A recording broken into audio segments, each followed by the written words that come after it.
네, 제가 하다 보니까 첫 번째 강의를 반밖에 못해서 네, 오늘 신부님이 일찍 끝나면 신자분들이 좋아하실 거라고 얘기했는데 그 오해이신 거죠? 아무튼 저에게 주어진 시간은 4시까지니까 4시는 안 넘기는 걸로 제가 노력을 해보겠습니다. 네.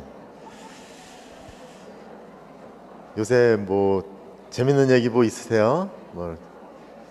저는 어떤 신부님이 농담 삼아 한 얘기들이 너무 웃겨갖고 미사 때 이렇게 분신 드시면 안 되는데 미사 때 이렇게 하는 이렇게 그 응답하는 거 잘 생각해 보면 약간 좀 말이 웃긴 게 있어요. 여러분들 잠 깨시라고 제가 한번 그거 적으시면 안 됩니다. 하나는 뭐냐면 하느님의 어린 양인데 하느님의 어린 양을 잘못 들으면 하느님의 어린 양 어딨냐? 하느님의 어린 양 잘못 들으면 네. 주님의 말씀입니다도 주님이 맞습니다. 또 뭐 있죠? 별로 없네. 전능하신 하느님인데 전능하신 하느님으로도 잘못 들으시는 분들도 계시고 막 그렇다고 하는데 옛날에는 재밌는 얘기도 많이 알았는데 잘 안 하다 보니까 제가 유머 감각이 엄청난 사람인데 안 쓰다 보니까 막 떨어지더라고요, 감각이. 이런 얘기 한번 해볼까요? 어떤 유치원 선생님이 아이들 화장실 갈 때는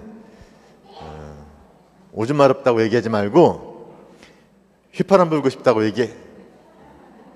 그러니까 이 꼬맹이가 엄마 아빠 사이에서 자다가 밤에 엄마 왜? 나 휘파람 불고 싶어. 그러니까 엄마 밤에 무슨 휘파람이야, 그냥 자. 좀 있다가 자꾸 또 하니까 뭐 앉아. 자꾸 그러니까 그럼 아빠 귀에 대고 조용히 불어.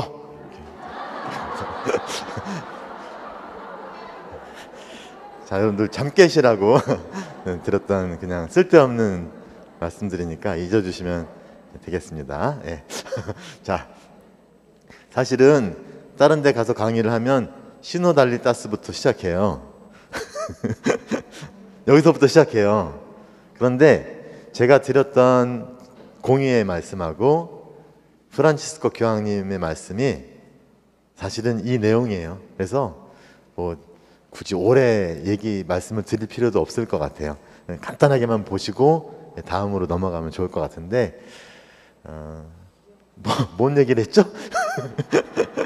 다 까먹었네. 예. 공의회가 무슨 큰 변화가 있긴 있었다는 것 같고 그 1962년에 65년 그 공의회를 통해서 교회가 뭔가를 중대한 변화를 결심을 했구나, 이런 생각이 들고 교회가 어떻게 변했냐? 지금 세상과 화해하는, 세상을 좀 긍정적으로 본다는 거죠. 근데 이거는 우리나라는 원래부터 교회가 세상을 긍정적으로 보잖아요, 그렇죠? 우리 서양처럼 막 교회를 적대시하는 세력이 별로 없잖아요. 근데 지금은 좀 약간은 그런 분위기가 좀 올라오고 있어요. 특히 어린이들하고 학생들, 이렇게 자녀들하고 얘기를 하다 보면 얘들이 도대체 어디서 뭘 들었는지 모를 정도 이상한 얘기를 하면서 교회의 어떤 신앙을 공격하는 그런 이야기를 하는. 나 안 다녀 성당. 내가 배워보니까 과학이 더 맞고 신앙은 다 허무맹랑한 이야기야. 어떤 사람은 호모데우스라는 책을 들고 와갖고 엄마한테, 청년이죠, 엄마한테 엄마 이거 한번 읽어보셔. 그리고 내가 왜 성당에 안 나가는지 좀 알아두셔. 이렇게 얘기하고. 그러니까 점점 더 교회를 향해서 서양처럼 좀 적대시하고 비판하고 하는 그런 흐름이 분명히 있어요. 그런데 그래도 교회는 그런 사람들과 대화하려고 했다. 그분들이 무슨 이야기를 하려고 하는지 이거 굉장히 중요한 것 같아요. 또 딴 데로 흐르는데 자녀 교육을 할 때 너 어디서 그 얘기 들었어? 이게 아니라 그래? 한번 얘기나 좀 들어보자. 더 무슨 뭔데? 얘기하다 보면 그래 그렇게 생각할 수 있지. 물론 하지만 그래도 나한테는 신앙이 중요하고 내가 너를 어려서부터 신앙 안에서 키운 이유는 사회가 주지 못하는 정말 어떤 하느님을 사랑하고 인간을 사랑하는 그런 가르침을 내가 교회에서 배워서 너도 그렇게 잘 살았으면 하는 마음에 이렇게 신앙생활을 하도록 하는 거란다. 이렇게 대화를 하면 설득이 되고 지금은 설득이 안 되더라도 나중에야 이제 깨닫게 되는 거죠. 그러니까 대화로 돌아섰다는 거, 그리고 평신도분을 다르게 봤다는 거. 옛날에는 막 성직자가 평신도를 이렇게 혼내고 가르치고 시키고, 근데 지금은 그게 아니라 평신도와 사제가 똑같은 세례받은 사람이다. 근데 괜히 또 성당 가서 신부님하고 나 똑같은 세례받은 사람인데 왜 나한테 시키고 그러는 거야? 이렇게 하시면 이렇게 하라고 드리는 말씀이 아니었어요. 네. 겸손한 세례받은 사람이. 근데 아무튼 그런 방향으로 가고 있어요. 그래서 지금 저는 신학교에서도 이제 신학생들한테 그렇게 가르치고, 저희 교수 신부님들도 신학생들하고 같은 정말 친구같이 그런 눈높이에서 같이 생활을 하고, 아마도 그 친구들이 신부가 돼서 나올 때는 지금보다 더 훨씬 평신도분들과 친구같이 지낼 수 있는 사제들이 더 배출되지 않을까 싶은데, 아무튼 그런 변화가 있었고, 그다음에 교회 자신을 제도, 어떤 형식, 어떤 절차, 위계 질서 이런 것보다는 살아있는 신비로운 공동체, 성령이 함께 계시고 성령이 인도하시는, 그래서 지금 성령을 통해서 지금 교회 안에 예수님께서 행하신 일들이 실제로 지금 일어나고 있잖아요. 세례를 통해서 새로운 생명이 태어나고, 고해 성사를 통해서 용서와 치유가 이루어지고, 병자 성사를 통해서 병을 우리가, 물론 병자 성사를 받고 그냥 이렇게 살아나는 것, 이렇게 병이 완전히 치유되는 건 아니지만 병이 주는 두려움과 이 짓누름을 벗어날 수가 있는 거죠. 희망을 갖고 병을 새롭게 우리가 살 수 있는 그러한 예수님과 함께 있었던 그 많은 일들이 성령을 통해서 우리 교회 안에 실제로 일어나고 있고, 여러분들은 그 일을 하도록 하는 봉사자들이다.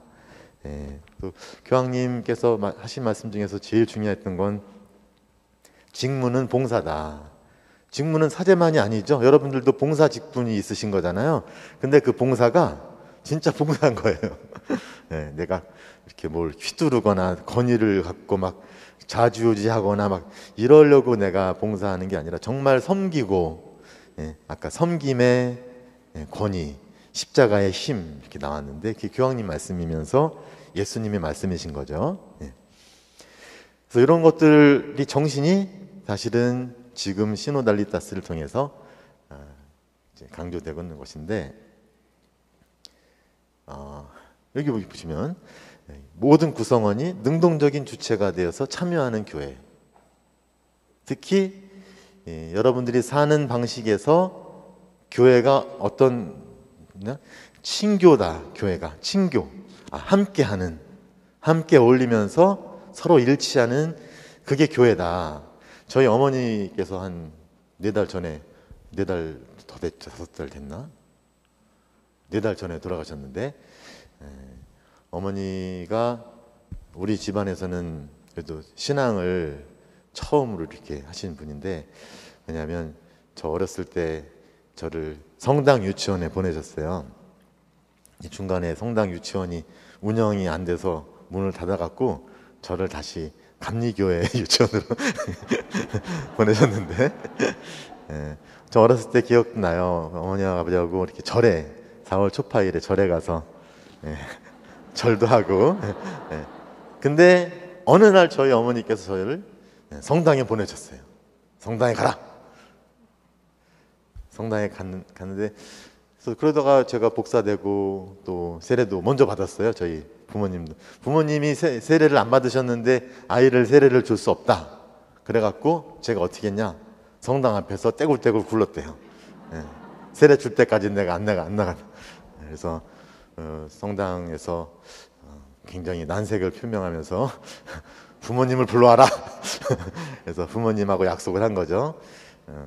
부모님이 세례를 받는다는 약속을 해주면 아이 세례를 주겠다. 그래서 저는 먼저 세례를 받고 그 2년 후에 부모님하고 동생이 세례를 받으셨는데 제가 나중에 여쭤봤어요. 어머니한테 왜 성당을 저를 보내셨어요? 그러니까 아유, 성당 사람들 죄 몰려다니는데 그렇게 부럽더라.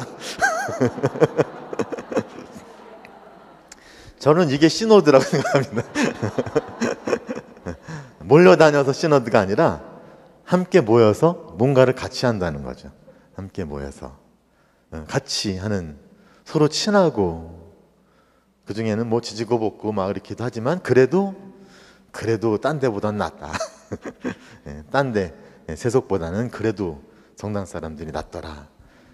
이게 바로 아주 쉽게 말씀드린 교회가 스스로를 친교로 드러내는 교회. 성당 사람들 보면 저 사람들은 항상 잘 어울려, 잘 화합하고 뭔가를 같이 해, 함께 해. 이런 교회가 시너드인데 여기에 성직자가 더 붙으면 더 좋겠죠. 저 신부님은 언제든지 신자들과 함께하고 늘 신부님 여기도 오셨잖아요, 그렇죠? 시노드적인 신부님이시네. 이현 성당이라고 합니다. 이현 성당. 감사합니다. 이건 성령께서 저를 시키신 거가 제가 일부러 계획에도 없었던 이거 말씀인데 이렇게 친교를, 그러니까 평신도 성직자가 함께 하는 교회, 서로가 막 으르렁대고 뭐 혼내고 이런 게 아니라 형제 자매처럼 이렇게 함께하는 그런 공동체가 여기 보시면 교황님께서 형신들과 함께 이렇게 손잡고 걸어가시잖아요. 신부님 중에서는 저런 모습을 보여주시는 신부님이 많이 이렇게 있으신가요? 특히 신부님께서 이렇게 청년들이나 아이들하고 함께 웃으면서 이렇게 할 때가 제일 보기 좋지 않나요? 그죠? 아니면 어르신들하고 함께 이렇게 또 함께 웃으시면서 하시는 모습들이 바로 시노드적인 교회라고 할 수가 있을 것 같고요. 제가 여기서는 아주 길게 설명을 안 드릴게요. 왜냐하면 여기 설명을 이렇게 드리다 보면 너무 시간이 많이 걸릴 것 같고, 아무튼 중요한 단어 몇 가지만 말씀을 드리면, 시노달리타스는 이게 어원을 따지면 쉰이라는 함께라는 단어고요. 영어로는 위드겠죠, 위드. 그 다음에 호도스는 로드예요, 로드, 길.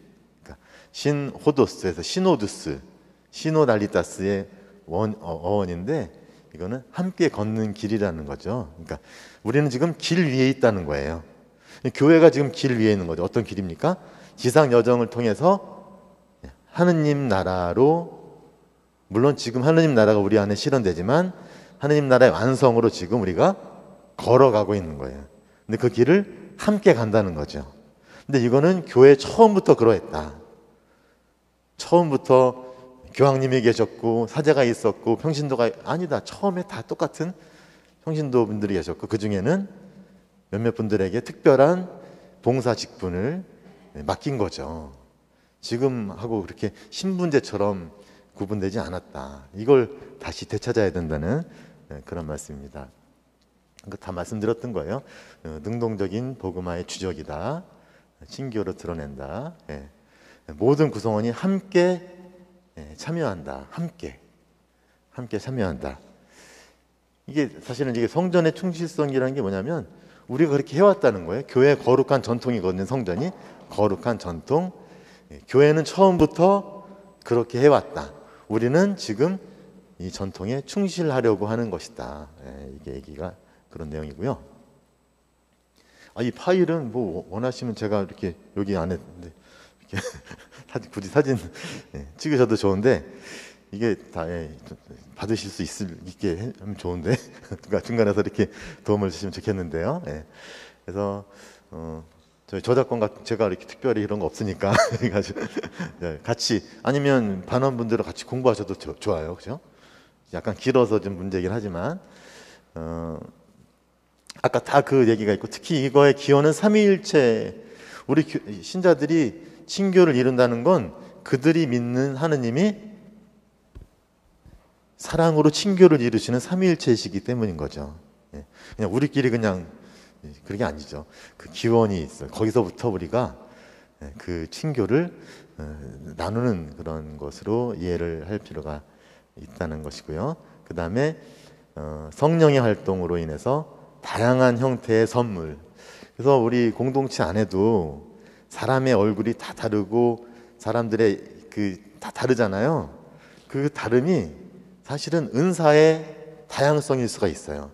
저 사람은 저 사람 모습대로 저 사람만이 기여할 수 있는 몫이 분명히 있을 것이다. 우리 공동체 안에. 분명히 있어요. 하느님께서는 모든 사람을 당신의 크신 계획 안에서 지으시고 생명을 주시고 지금 함께 걸어가고 계시다는 거죠. 분명히 각자가 성령으로 인해서 부여받은 선물, 이게 은사거든요. 카리스마, 은사가 분명히 있다. 나만의 그거를 찾아야 된다는 거죠. 주님께서 나를 위해 주신 나는 무슨 은사가 있을까? 나는 남의 얘기를 잘 들어줘. 예를 들어서 경청의 은사. 나는 말을 잘해. 복음 선포를 내가 이렇게 나의 언변을 통해서 잘할 수 있어. 나는 욕을 잘해. 그럼 아닌가? 뭐든 잘하는 거 있을 거 아니에요, 그렇죠? 나는 아무 생각 없이 그냥 봉사하는 걸 좋아해. 그것도 하나의 은사죠, 그렇죠?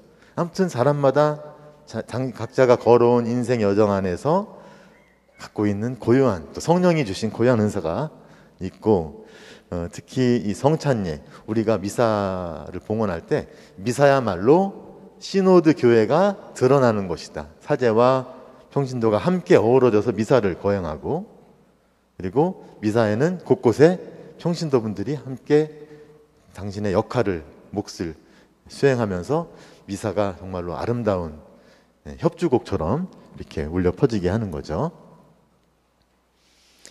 자, 제가 이제 역사 안에 육화하는 교회라는 거 아까 말씀드렸듯이 그 사회 안에, 그 지역 안에 현존하는 교회를 얘기하는 거예요.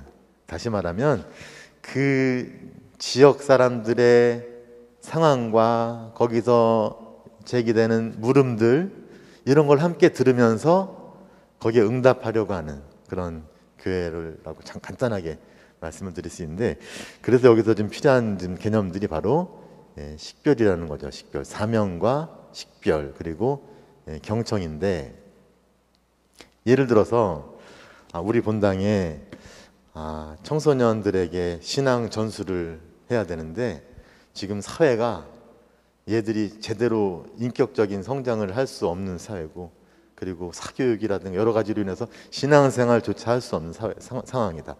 이 문제를 어떻게 해결해야 될 것인가? 가정에서도 역량이 부족하다. 이건 공동체가 함께 해야 되는데 어떻게 해야 될 것인가? 이거 하나의 시대적인 도전이잖아요. 이 도전에 대해서 신부님이 그러면 그거 저기 그렇게 가 저렇게 가 이렇게 하면 되겠네. 이게 돼요? 이게 안 되죠. 문제의 본질은 훨씬 더 깊이 있는데 그것을 실제로 사는 사람들의 이야기를 들을 때 더 드러나겠죠. 그럼 당사자가 누굽니까? 부모님들일 수도 있고 아니면 그 학생들일 수도 있는 거죠. 그리고 교사분들이 될 수도 있고 또 주일학교를 하시는, 그러니까 다양한 사람들의 이야기를 정말로 귀 기울여 들을 때 지금 우리가 지금 당면한 이 문제는 굉장히 이러저러한 복잡한 어려움을 갖고 있다. 그러면 답이 없는가? 우리 함께 답을 찾아볼 수 있지 않을까? 하면서 여러 아이디어를 이렇게 내기도 하고, 그 중에는 신부님 성당을 학원으로 만들면 어떨까요? 좋은 생각인데 아직 생각이 익지 않았으니까 그 생각은 좀 나중에 다시 얘기하고 아니라는 얘기죠. 하고 하면 다양한 아이들이 정말로 중요한 거는 공동체를 이루는 것인데, 그럼 공동체를 우리 교회 안에서 다시 이렇게 할 수 있도록 우리가 도움을 줄 수는 없겠습니까? 어떤 모임, 교리 말고 일단 모임, 교리는 모임 자체도 안 되는데 어떻게 교리를 합니까? 일단은 모여서 우리가 함께 흥미로운 어떤 활동이나 뭘 같이 하면 어떻겠습니까? 그럼 한번 해봅시다. 이런 식으로 해서 서로 간에 경청을 하고, 그 다음에 이 아이들에게 복음을 전하는 어떤 신앙을 전수하는 사명인 거죠. 그래서 어떻게 해야 되는가? 식별하는, 이런, 제가 간단하게 말씀드렸지만 이미 이 안에는 경청, 식별을 통해서 사명을 수행하는 거가 다 포함되어 있습니다. 이거를 위해서 교구에서 답을 내려줄 수도 없고, 무슨 연구소에서 답을 줄 수도 없어요. 본당 신부님이 그거 답을 줄 수도 없어요. 함께 모여서 이야기를 할 때 비로소 그 문제의 핵심을 조금 더 파악하고 거기에 대한 어떤 답을 찾고, 첫 번째는 답이 안 나오더라도 해보면서 아 이게 아니구나, 다른 걸 한번 해보자 하면서, 하지만 함께 그런 문제를 해결해 나갈 수 있을 때 우리는 이 역사의 도전 앞에서 응답할 수 있지 않을까. 그래서 공동체적인 식별, 상호적 대화와 경청이 요청된다, 이런 정도로 좀 정리를 하고요. 자, 이런 것들은 좀 넘어가고, 제가 이제 그래서 첫 번째 시간 한국교회 수용도 의식 변화, 제도 개혁, 본당 신호도 이렇게 있었는데, 아까 말씀드렸듯이 제일 중요한 건 의식의 변화다. 그냥 시키는 거 하고 뭐 아유 의무니까 하고, 아유 나 또 봉사자 2년 아유 어떻게 때우나, 이런 생각 하시지 마시고 의식의 변화도, 이거 정말 교회가 나를 위해서 맡기신 정말 이 봉사직분, 정말 이 봉사직분을 내가 수행하기 위해서 어떻게 하면 좋을까, 많은 사람들의 이야기도 들어보고 하면서 이런 어떤 의식의 변화가 우리 안에 필요하다. 그리고 특히 제도에만이 아닌 인식의 변화가 요구되고, 그 다음에 복음화는 성령의 주도하에 아래로부터 시작되는 것. 이 소공동체 교육이 아래부터 제안이 됐었다는 건 바로 성령께서 여러분을 움직이셔서 이런 일이 있게 된다는 것이죠. 성령께서는 위가 아닌 아래서부터, 물론 성령은 위에서 내려오신다고 얘기하지만 사실은 성령은 가장 평범한 우리들의 일상 안에서부터 우리들의 마음 속에서 작용을 하십니다. 그래서 우리들의 그런 의식의 변화가 필요하고, 교구와 분당에서 여러 가지 할 수 있는데, 자, 여기까지만 말씀을 드리고 그 두 번째 파일로 좀 넘어가셔서, 두 번째 파일도 엄청난 주제들을 담고 있습니다. 어떤 주제냐면 아까 말씀드렸듯이 수원교구 시노드, 제1차 수원교구 시노드가 2000년에서 2001년 동안 있었고요. 그 다음에 교우촌에 대한 이야기도 담겨 있고, 그걸 통해서 우리 소공동체가 어떠한 방향으로 코로나 이후를 이렇게 맞을 것인가, 이런 세 가지 주제로 제가 준비를 해왔는데, 지금 한 30분 남았으니까 10분씩 하면 될 것 같아요. 그렇죠? 네, 한번 해보겠습니다. 이건 아까 앞에 거보다 좀 내용은 짧습니다. 여러분들이 소공동체 봉사자인데, 이게 소공동체가 처음에는 구역반 공동체였어요.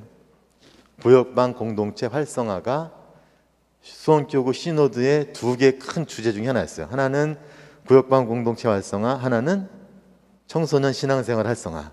우리 교구의 2000년 이후의 미래는 이 두 가지에 달려있다. 구역반 공동체 활성화, 청소년 신앙생활 활성화.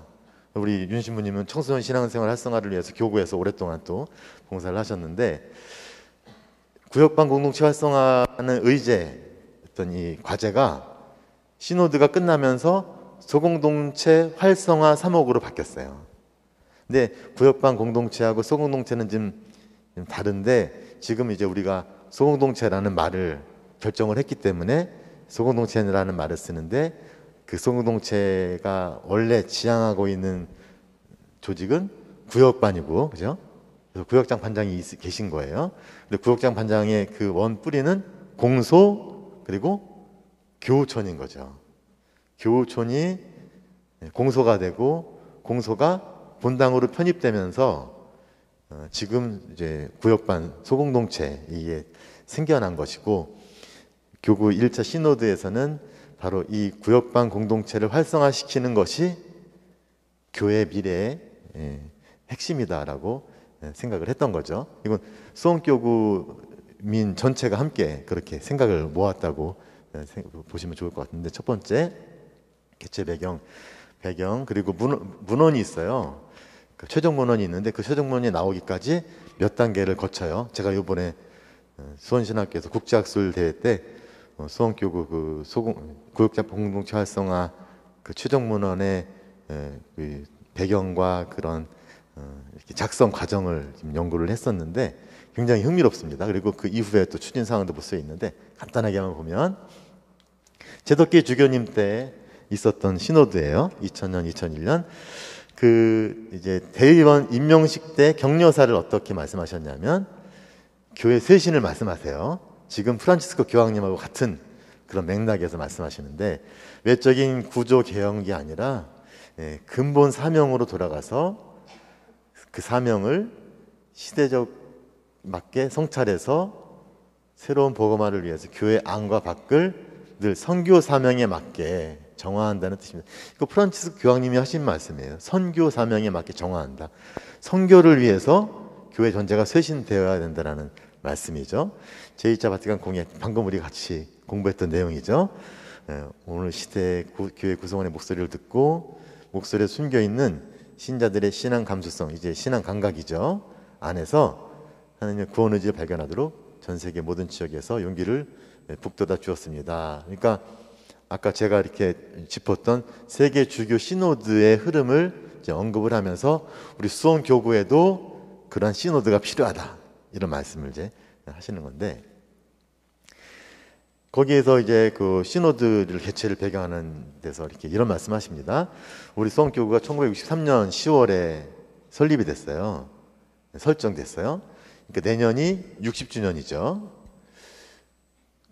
그때 당시에 35년 정도 됐을 때 괄목할 만한 성장임에 불구하고 다양한 사목적인 문제들이 있었는데, 그 중에는 서울교구 신자들이 수원교구로 다량으로 넘어오게 됩니다. 여기도 서울에서 이렇게 오신 분들이 꽤 계실 거라고 생각이 드는데, 특히 산업화 도시화로 본당이 너무 커졌어요. 그러다 보니까 냉담자나 행불자들이 증가를 하고, 이에 대해서 소공동체 운동 그리고 본당 분할로 대응을 해왔지만 한계가 있고, 그 다음에 청소년 청년 신앙 문제도 좌시할 수가 없어서 제덕기 주교님 착좌, 아마 1996년에 아마 착좌하신 걸로 기억이 되는데, 이후에 몇 년 동안 새로운 방향으로 여러 노력을 해왔는데 새로운 동력이 필요해서 시노드를 개최하게 됐다, 이런 말씀을 하시는데요. 이 구역반 공동체 활성화, 여러분들이 이제 지금 수행하고 있는 그 일은 여기 나온 문헌에 따른 일들이에요. 그래서 문헌과 시행 세칙이 나와요. 이런 것들이 이제 소공동체 교육에 담겨져 있고, 그것들을 바탕으로 여러분들이 어떻게 뭘 해야 될지를 배운 다음에 이제 구역반 그 장의 역할을 하시게 되는 건데, 이게 문헌이 이제 여러 단계를 거쳐서 나오게 되는데, 제가 간단하게만 말씀을 드리면 최종 문헌으로 넘어가서 어떤 얘기를 하시냐면, 그러니까 현실 속에서 복음화 사업이 큰 어려움을 겪고 있다. 특히 급속한 도시화, 교회 안에도 대형화와 익명화 현상이 목격된다. 그렇죠. 이렇게 큰 성당에서는 서로가 서로를 알 수도 없고, 그리고 알려고도 하지도 않고, 그러다 보니까 내가 이 공동체에 속해 있는 그런 존재인지가 잘 인식되지 않는다. 그래서 옛날에 누리던 어떤 인간적인 친밀감과 소속감이 어렵게 됐다. 그러니까 각자 성당에 와서 미사 편의하고 돌아가는, 그러니까 정말 와서 서로 반갑게 맞아주고, 저는 조암 성당 출신인데 옛날에 조암이 생기기 전에 왕림으로 오셨다고 해요. 그런데 왕림 성당에 미사를 가기 위해서 그 전날 조함사람들이 전날 출발을 한 거죠. 어떻게 왔는지 모르겠어요. 소 달구지를 타고 왔는지 걸어왔는지 모르겠지만 전날 와서 각 신자분들의 집에 가서 주무시고 다음날 미사를 하시고 그 다음에 돌아오셨다고 합니다. 그 정도로 신앙생활을 하게 되면 신자들 서로 간에 얼마나 친밀하겠어요. 근데 지금은 그런 게 없어졌다는 거죠. 이런 문제를 좀 최종문헌에서 언급을 합니다. 특히 대형화된 공동체의 문제는 뭐냐면 대다수 신자가 방관자로 머물게 된다. 그 다음에 관계가 인격적이라기보다는 형식적일 수밖에 없고 소외계층을 발생시키고, 사실은 이 소외계층 안에는 젊은이, 특히 청소년들이라고도 얘기할 수가 있겠죠. 그래서 이질적인 공동체, 하나의 공동체가 아니라 좀 약간 좀 이렇게 일치가 되지 않은 공동체. 그래서 이러한 시대 안에서 교회란 어떤 것이고 뭘 해야 되는지, 이게 우리 교회의 과제다라고 얘기하시면서 구역방 공동체 활성화가 해결책이다. 이걸 통해서 세상의 복음화와 공동체 복음화를 동시에 추구하고자 했다. 저는 사실 이 문헌을 연구하면서 여기서 여기까지 너무 빨리 건넜대요. 해결책이 너무 빨라.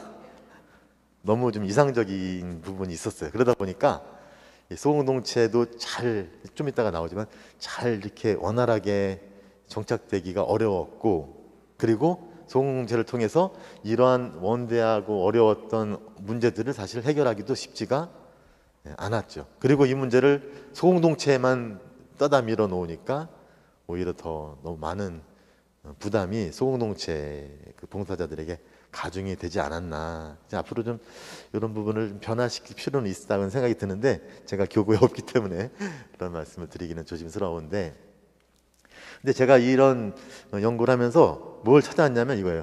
구역방 공동체 활성화, 지금 수원교구 시노드에서 최종문헌을 통해서 방향과 결정사항을 얘기하셨잖아요. 근데 이 방향하고 아까 우리가 봤던 시노드 교회하고 수렴이 되고 있다는 거죠. 다시 말하면 한마디로 소공동체 활성화 3호, 구역방 공동체 활성화에 깔려있는 정신은 시노드 정신이라는 거예요. 그냥 구역방 활성화하는 게 아니라 아까 말씀드렸던 교회가 그 지역에서 친교로 자신을 드러내면서 사람들의 이웃이 되어주고 이렇게 봉사하는 그런 교회를 작은 공동체가 실현하도록, 물론 너무 큰 숙제고 너무 어려운 숙제인 건 확실합니다. 하지만 그 정신 자체는 굉장히 좋은 방향이었다고 좀 생각이 드는데, 여기 보시면 통신도들이 주체가 돼서 능동적으로 참여하고, 그 다음에 수행 과정에서 친교를 지향하고, 이러한 구역방 공동체 활성화가 정말 잘 되면 이 시노드적인 교회가 자연스럽게 실현될 것이라는 생각을 갖고 계셨는데, 이제 이거를 실현시키는 거에 있어서 굉장히 많은 어려움을 겪었다는 것은 분명합니다. 그때 당시에 뭐 이런 문제가 계속 나왔죠. 익명화되고 대형화되고 신앙의 활력을 잃고 공동체성, 정체성을 잃어가고 있는 상황에서 구역방 공동체 활성화는 뭐냐? 초대교회 공동체의 모습을 회복하자는 것이죠. 우리로 따지면 교우촌의 그 신자들의 그 삶의 모습을 회복하자는 것인데, 이게 잘 생각해 보면 우리는 시대를 역행해서 과거로만 돌아가려고 한 것은 아닌가 한번 생각해 볼 필요가 있을 것 같아요. 물론 이상적이죠. 또 소공동체가 추구하는 게 그 사도행전에 나오는 모든 것을 나누고 함께 기도하고 근데 그러한 교회의 상이 오늘 우리들에게는 너무 이상적인 것은 아닌가라는 생각을 좀 해볼 수가 있는데, 아무튼 그런 정신이 있었다는 거죠. 그래서 기존의 행정 조직 성격이 짙었던 구역반의 교회적 위상을 회복시키려고 했었다는 거. 그러니까 그 지역 공동체, 반공동체가 교회다. 그러니까 행정구역이 아니다. 교회다. 이제 이런 의도인데, 그것도 사실 한계가 있죠. 그죠? 어떻게 보면 내가 소공동체 구역 반장이면 나는 교회 아주 조그만 교회 대표인가 아니면 말단 행정 조직의 예, 예, 연락 책임가 생각했을 때 어떨 때는 대부분은 후자로 이렇게 많이 생각되지 않나. 내가 그냥 교회에서 그냥 종이 돼 갖고 진짜 종이 돼서 그냥 시키는 거 하고 그냥 말단 행정 조직 그냥 어떻게든 이끌어 가려고 하는. 근데 사실 원래 생각은 교회의 모습을 회복시키는 거였다고 하는데 이것도 하나의 우리에게 좀 숙제인 거죠. 그러니까 이런 의도가 있었다는 걸 우리가 알게 되면 우리 앞으로 반이나 구역을 운영할 때 어떤 방향으로 할지를 좀 힌트를 줄 수도 있지 않나. 그리고 어려움이 있다면 어렵다는 걸 또 얘기를 할 수가 있어야 되죠. 그래야 보완이 되고 바뀔 수가 있으니까. 아무튼 이러한 의도가 있던 거죠. 그러니까 초대 교회 공동체의 모습을 회복하고 그다음에 행정 조직이 아니라 교회다. 그리고 공동체 의식, 또 능동적으로 교회의 삶에 참여하도록 해서 친교를 이루고 선교 사명과 사도적 의식을 고취시켜서 신앙 성숙을 이루도록 하기 위함이다.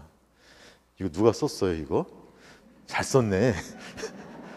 잘 썼는데 이 현실과 어떤지는 좀 한번 고민을 해볼 필요가 있죠. 최덕기 주교님께서 말씀 많이 하셨네. 이거 그냥 넘어가기로 하고 아마 잘 될 것이다. 여러분들 최종 문헌대로 잘하면 잘 될 것이다. 이게 좋은 말씀 많이 있는데 믿음을 굳게 해주고 정체성을 가지게 해주고 기쁨을 자부심을 가지지 못하게 하는데 이가 이유가 있다고. 그래서 내적 생활이 이루어지지 않기 때문에 외적 선교도 이루어지지 않는다. 그래서 부역방 공동체가 활성화되어서 믿는 이들이 현장에서 기도하고 말씀을 듣고 공부하고 함께 선교 활동과 이웃사랑 실천하는 단계까지 이르면 체험적인 신앙생활, 이거는 중요한 것 같아요. 그냥 형식적이게 진짜 내가 신앙적인 체험을 통해서 영적인 활력을 얻도록 하는, 이게 구역방 공동체가 활성화되면 이런 효과가 있을 것이다라고 기대를 하셨던 거죠. 실제로 어떻게 됐는지는 우리가 한번 또 되짚어 봐야 하지만요. 그래서 뭐 이렇게 되면 사실은 더 원대하게 사회에서 방황하는 국민들에게 하나의 방향을 제시해 줄 수 있을 것이고 우리 사회와 문화를 복음 정신으로 승화 발전시켜 나갈 수 있을 것입니다.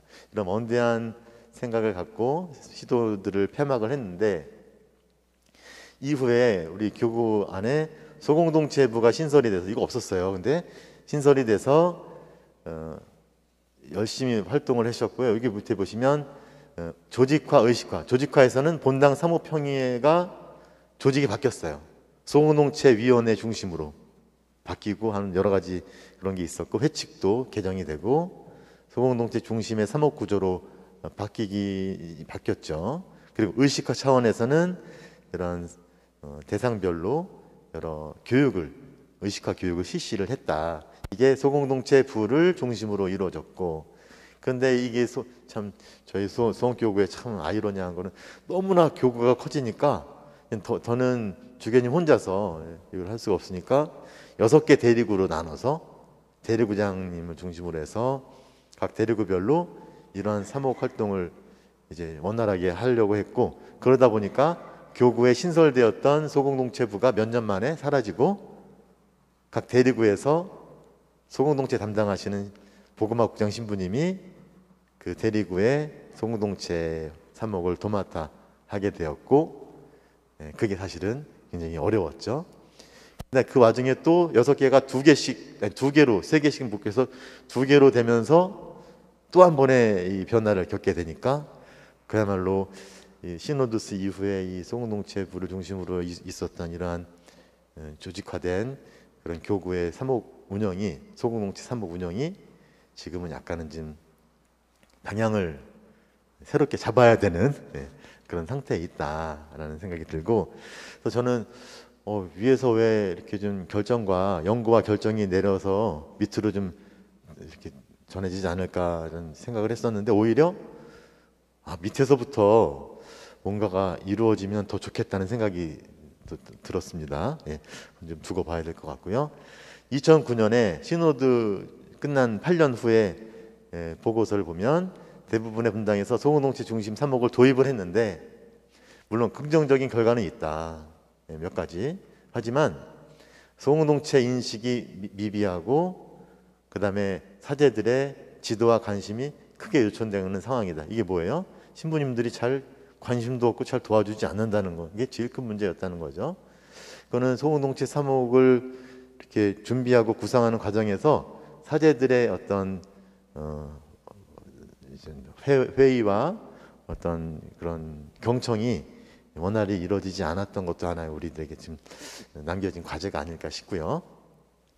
교육에서도 좀 여러 가지 면에서 인식이 낮아지고 있고, 그 다음에 여전히 소공동체 중심보다는 상임위원회 중심, 그리고 단체와의 관계에서도 어려움이 존재하고, 그 다음에 주로 성인 여성 위주로 모이는데 매주 모이는 비율이 점점 낮아지게 되고, 그 다음에 복음 나누기도 어렵고, 그 다음에 이웃을 향한 활동보다는 본당 행사에 치중하는, 그러니까 어떻게 보면 본당의 제일 어려운 일들이 다 그냥 죄다 소공동체로 집중되게 되었다는, 그러니까 이상에 비해서 현실은 많이 좀 난항을 겪었다.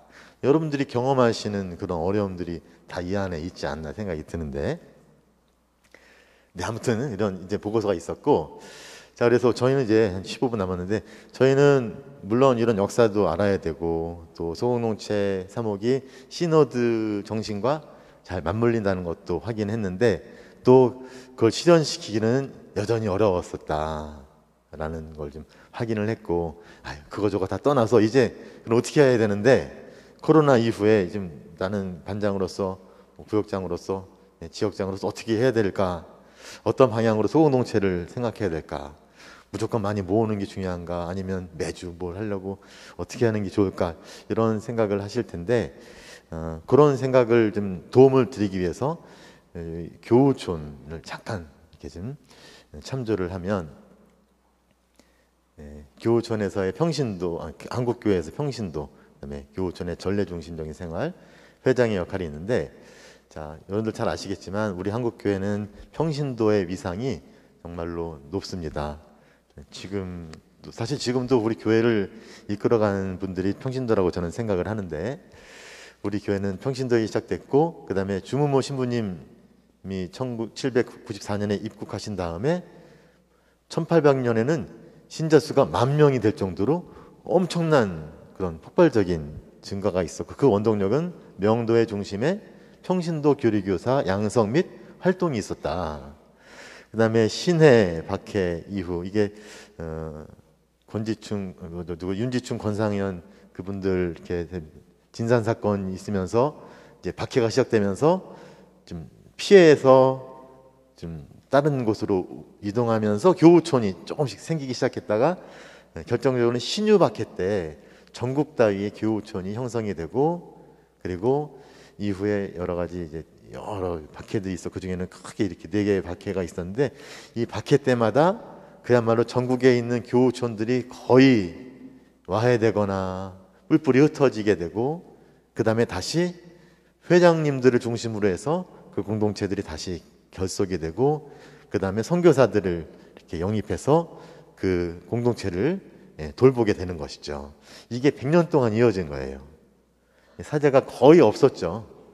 그리고 사제가 있는 때도 1년에 한 번 정도 볼 수 있는 그런 상황이었기 때문에, 지금 우리가 지금 코로나 시대하고 굉장히 비슷한 그런 미사와 성사가 쉽지가 않았던 상황이라고 볼 수가 있었는데, 그런 긴 기간 동안 10,000명이 넘는 신자가 100년 정도 사이에 순교를 했었고, 이 모든 것의 중심에는 평신도들이 있었다라고 정리를 해볼 수가 있을 것 같고요. 그 다음에 교우촌의 생활은 사실은 전례가 중심이었다. 물론 교우촌 생활들을 몇 가지 특징이 있는데, 이 서적이 중요했죠. 성경과 기도서, 그 다음에 모전 여습, 부전 자습해서 어떤 구전으로 자녀들에게 신앙을 전수하는 그런, 그리고 어떤 성물들이 있었고요. 그 다음에 순교자들이 남긴 성물들 간직하기도 했고, 그 다음에 공동체, 공동체가 함께 모여 사는 공동체죠. 공동체가 신앙을 지키고 이루어 나가는데 굉장히 중요한 역할을 했다. 이렇게 정리를 해볼 수가 있는데, 그 중에서도 사실은 전례가 제일 중요했다라는 거죠. 첫 신앙 공동체가 전례를 매개로 한 전례 공동체였고, 그 다음에 선교사들의 교우촌 방문 시에 가장 중요한 것이 미사와 고해성사였다는 거죠. 전례.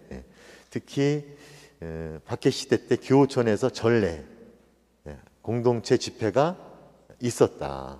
그래서 회장 규조에 보면 회장들에게 해야 될 일들을 적어놓은 그 규칙서에 보면 주일과 첨례에 마땅히 교우들을 긴히 지휘하여 공소에 모이거나 집안에서라도 규그대로 주의를 지키되 마땅히 염경, 간서와 도리 강론하기를 힘쓸 것이요. 그러니까 평신도 회장님들이 강론까지 하셨다는 거죠. 위험한 때를 만나거든 공소에 모이지 말고 자기 집에 있어 본분을 지킴이 가하니라. 이게 선교사들의 방문 때만이 아니라 그렇지 않은 일상에서도 행해졌다. 그러니까 회장님들은 주로 그러니까 선교사분들을 이렇게 모셔서 그 교우촌 안에서 성사와 미사가 집전될 수 있도록 하는 것이 가장 중요한 역할이었지만, 선교사들이 없는 일상에서도 굉장히 중요한 역할들을 했고, 그 중심에는 전례가 있다는 거죠. 회장님 중심에 어떤 공소 예절이라든가 여러 가지 기도. 그래서 특히 그때 당시에 보면 아직까지 이제 첨례표라는 것이 남아 있는데, 지금으로 따지면 전례덕이에요. 근데 이게 종이 큰 거 하나에 1년에 지켜야 될 주일과 뭐 축일들이 쫙 빼곡하게 이렇게 적혀 있어서 이 표 하나만 갖고 신자들은 각자가 자신의 신앙생활을 해 나갈 수가 있었다는 거죠. 특히 주님의 날을 거룩하게 지냈고, 주일 소제와 대제를 지키는 날, 또 기념의 여러 축일도 표기가 되어 있었고, 그래서 한 해를 주님의 생애와 신비를 중심으로 구원의 신비를 살려고 했고, 대소제를 지킴으로써 개인의 성화까지. 그러니까 그때 당시의 기록을 보면 그 교우촌 신자분들은 그런 대제 소제를 통해서 자신을 극기하고, 혹시 식탐이 많은 사람 식탐을 좀 이겨내는 연습을 하고 하면서 자신의 인격을 둬야 하는 그런 기회로 이러한 신앙생활을 또 삼기도 했다는 것이고요. 그 중에서 회장님의 역할은 굉장히 중요했는데, 일상의 일을 처리하는 것인데, 뭐 유아에게 대세를 주고 어떤 공소 예절을 통해서 혹은 강론을 하고 선종을 돕고 교우 간의 화목을 도모하고 어려운 일을 돕도록 되어 있었고, 특히 자기 집이나 이런저런 데서 행해지는 주일과 첨례 예절을 주관하는 것이 회장의 역할이었는데, 이 그때 당시에 박해시대 교우촌의 신앙생활을 보면 성사 생활을 위해서 성직자 영입을 지속적으로 벌였고, 그다음에 적극적으로 사목 활동에 협조를 했고, 그다음에 이런 긴 시기 동안 평신도 주도하에 교우촌 공동체를 이루면서 신앙생활을 이어갔고요. 특히 회장 중심의 전례 생활은 삶을 굳어지우고 신앙 전세 틀을 마련해 주었다. 그래서 자, 마지막입니다. 코로나 이후의 소공동체 방향은 어떤 것일까? 제가 지금 나름대로 정리한 것은 돌봄과 환대와 개방의 공동체이고, 그 다음에 새로운 문화와 윤리를 창출하는 공동체인데, 간단하게 한번 볼 수 있을 것 같아요. 박해시대 교우촌 생활을 볼 때 코로나 이후 가장 시급한 것은 상처 입은 공동체를 돌보고 재건하는 것이다. 다시 말하면 뿔뿔이 흩어진, 지금 성당 안 나오는 신자들 죄 찾아 나서야 된다는 건가? 아니면 우리 공동체의 첫 번째 역할이 그런 신자들에게 다가가서 다시 신앙생활을 할 수 있도록 부르는 것일까? 그래서 다시 공동체로 이끄는 것이고, 그 다음에 전례 중심이라고 아까 말씀드렸던, 우리 신앙에서는 전례가 중심이 될 텐데, 바로 이 전례 본당이 함께 모일 수 있도록, 본당에 물론 지역에서 반에서 모임을 하는 건 좋지만, 그 모임의 목적은 함께 본당에 와서 공동체들의 공동체인 본당에서 함께 전례를 거행하는 할 수 있도록 돕는 것. 이게 회장의 역할이었고 오늘날 구역 반의 역할이 아닐까 생각해 보았고요. 그래서 몸과 마음이 멀어진 신자들을 서로 연결해서 공동체를 이루고 그 공동체가 주는 기쁨을 맛보도록 하는 것이 우리들의 역할이 아닌가. 그리고 전례 중심의 삶을 살도록 동반하는 것. 한마디로 미사에 잘 나올 수 있도록 이렇게 함께 동반하고 관리하는 것이 중요하다는 생각이 들고, 그래서 여기서 중요한 역할은 저는 오늘 뭐 소공동체 모임을 어떻게 하는지보다도 그 공동체가 어떤 공동체인가, 바로 돌봄의 공동체다.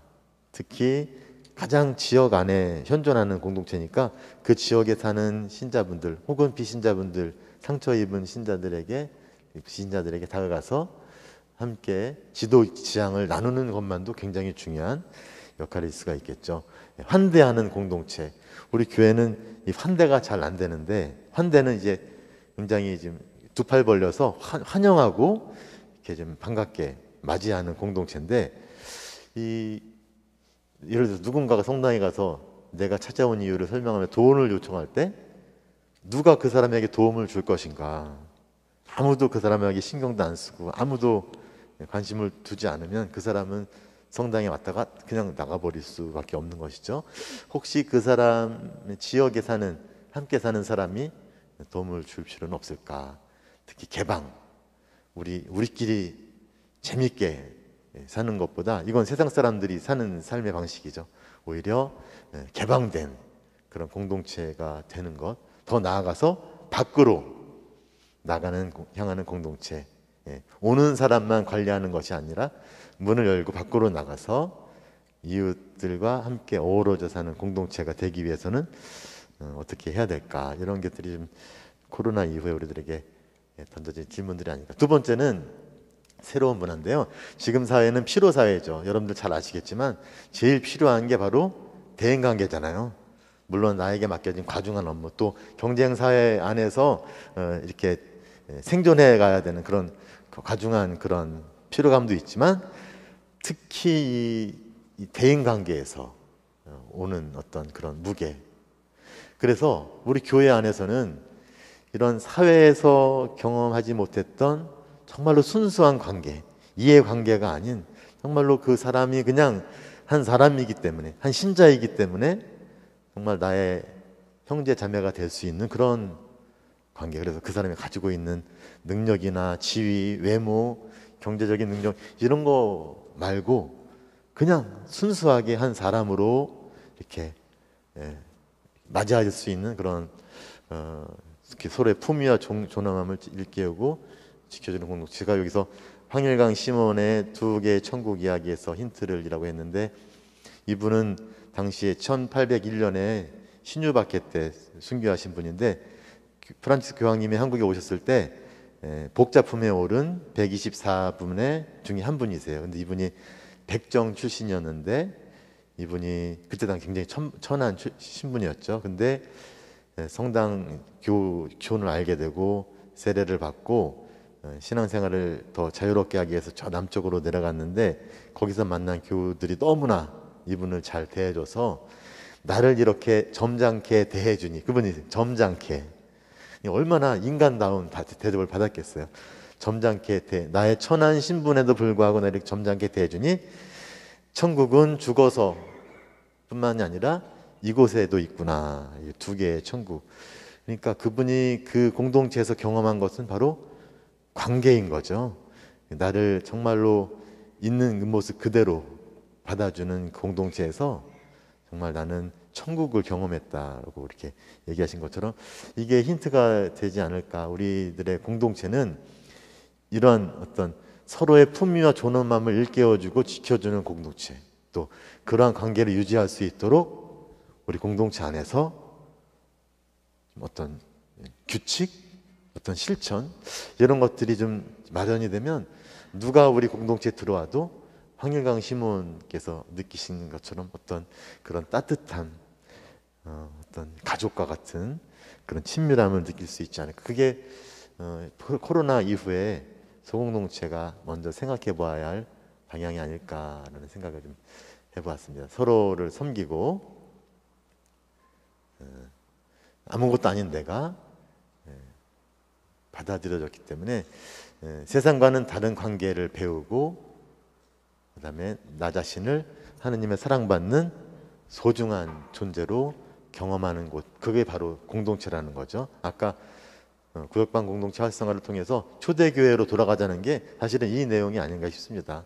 어렵게 막 이상한 그런 너무 과도한 이상주의에 빠지지 말고 아주 단순하게 함께 있음으로 인해서 이게 얼마나 기쁜가, 판단받지 않고 손가락질 받지 않고 이상한 눈으로 나를 쳐다보지 않는 그런, 나를 늘 받아주는 그런 공동체에 경험할 수 있다면 좋을 것 같다는 생각이 들고요. 하나만 덧붙이자면 자신을 찾도록 동반하는 공동체. 나는 누구인가? 좀 어렵지만 내가 왜 사는가? 근데 그 공동체에서 나에게 주어진 몫이 있고 그 주어진 몫을 내가 정말 기쁘게 해 나가면서 공동체에 기쁨을 줄 수 있다면 나는 거기서 내가 이러기 위해서 성당에 들어왔고 내가 이렇게 기쁘게 살고 있구나, 이런 걸 발견할 수 있지 않을까. 그래서 각자가 부여받은 자신만의 고유한 탤런트, 아까 은사 말씀드렸죠. 나는 욕을 잘해. 욕이 아니구나. 나는 뭘 잘해. 내가 정말 잘하는 것을 찾고 그걸 통해서 남을 기쁘게 해줄 수 있는 것, 이거를 이 공동체 안에서 함께 찾을 수 있으면 좋겠다는 생각이 들었습니다. 자, 그래서 마치면서 여러분들은 선교사예요.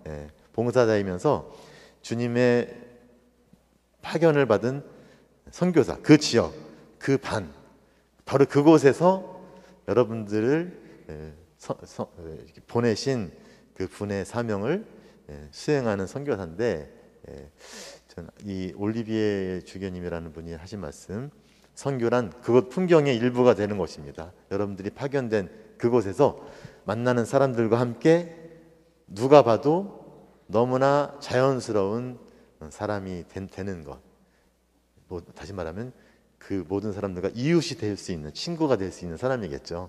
그런 사람이 먼저 되는 것이 중요하고, 또 한편으로는 다른 분의 이제 말씀인데요.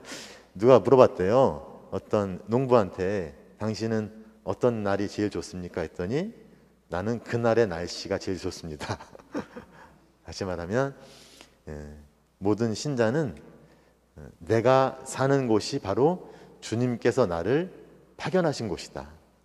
내가 지금 있는 곳이 어쩌다가 그냥 있는 곳이 아니라 주님께서 당신의 뜻에 따라 나를 파견하신 곳이다. 그런 의식이 있다면 나는 그곳에서 정말 주님과 함께 공동체 안에서 기쁘게 살아갈 수 있을 것입니다. 여러분들, 그러한 공동체 봉사하는 기쁜 봉사자들이 더 많이 성장하시기를 바라고 저도 함께 기도드리겠습니다. 부족한 강의 들어주셔서 감사드립니다.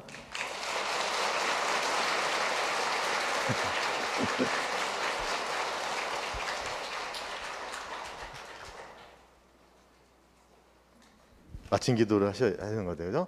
네. 영광.